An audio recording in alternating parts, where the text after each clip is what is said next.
borrower goes after the first price.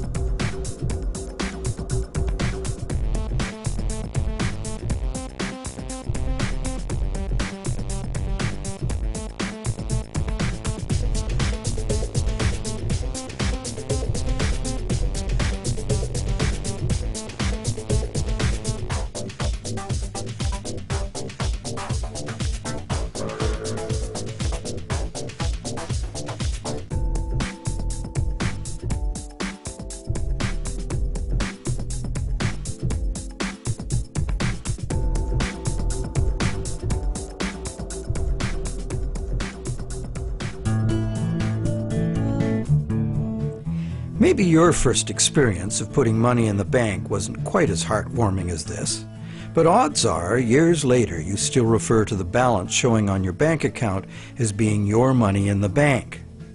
But it isn't. If we have a deposit box at the bank, the valuables we put in it are still ours. We're just renting secure space to store them. In common usage, the word deposit means to set something down. But the use of the word deposit to refer to a bank account is misleading. A bank deposit is in reality a loan. What the amount in our bank account really indicates is how much money the bank owes us. It's a record of the bank's promise to pay us money, not the money we deposited itself.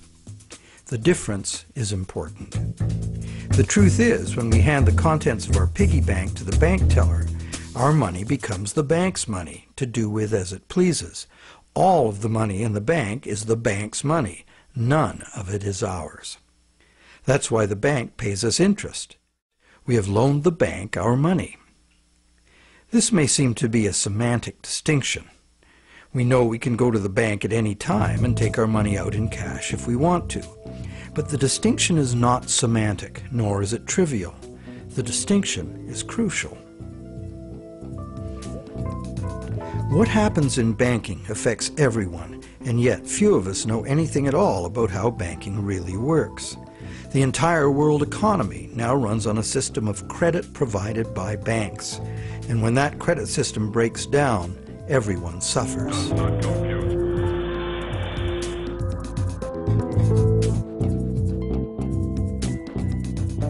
To make things worse, the explanations for these breakdowns offered by the experts never look at the root cause, namely, that other than cash and coins, which make up just 1 to 5% of money in circulation, all the money in existence today was created as the principal of a bank loan, with the banks requiring principal plus interest as so-called repayment. Not only does this make the existence of money entirely dependent on the existence of bank credit, it makes the system as a whole bankrupt by design, as total debits, principal plus interest, exceed total assets from the moment the first loan document is signed. As the global banking system staggers towards worldwide collapse, more and more people are realizing they can no longer ignore the realities behind banking as it is practiced today. Many have lost their homes and jobs due entirely to the unsustainable practices of moneylenders. It's time people understood money and the pressing need to fundamentally change the way it works.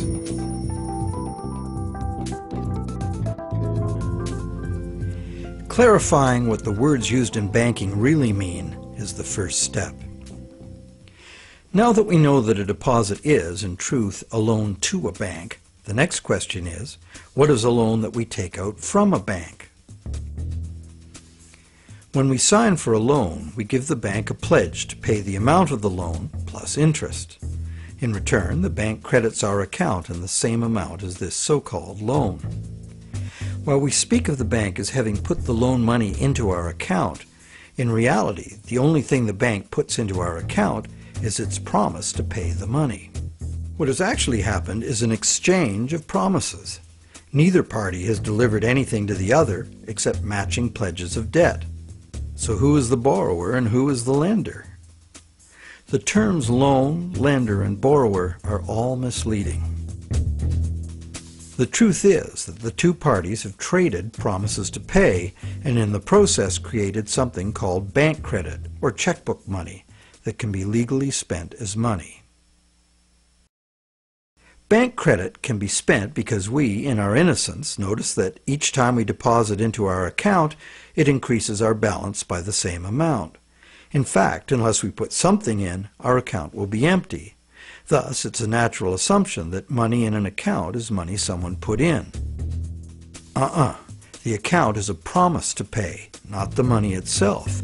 In fact, a promise always indicates the absence of the item promised.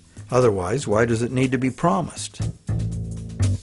Now, because all bank accounts are just promises to pay, the bank and the borrower can simply exchange promises and, in the flash of a few keystrokes, a positive balance appears in the borrower's bank account without anyone putting existing money in.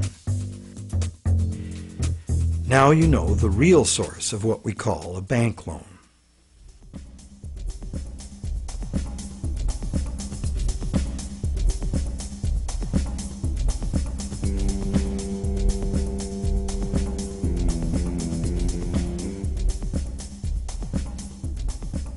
How different would it be if two parties just got together in a basement with a printing press and created new money that way? We intuitively understand the act of fraud called counterfeiting. In printing fake $100 bills, the counterfeiters also create new money out of thin air. Money gives us the ability to purchase the real goods and services of the world. It's clear that the counterfeiters have created new ability to purchase real goods and services without giving anything in exchange except a fancy piece of paper. Counterfeiters get something for nothing directly at the expense of whoever gets caught with their counterfeit money. And if the counterfeit money is not discovered, it dilutes the money supply, stealing from everyone. Counterfeiting is a serious crime, and it is easy to understand why. It's cheating on a basic social agreement, thou shalt not steal. But taking a loan from a bank also creates new purchasing power. However, instead of being considered a form of theft, it is the very basis of our monetary system.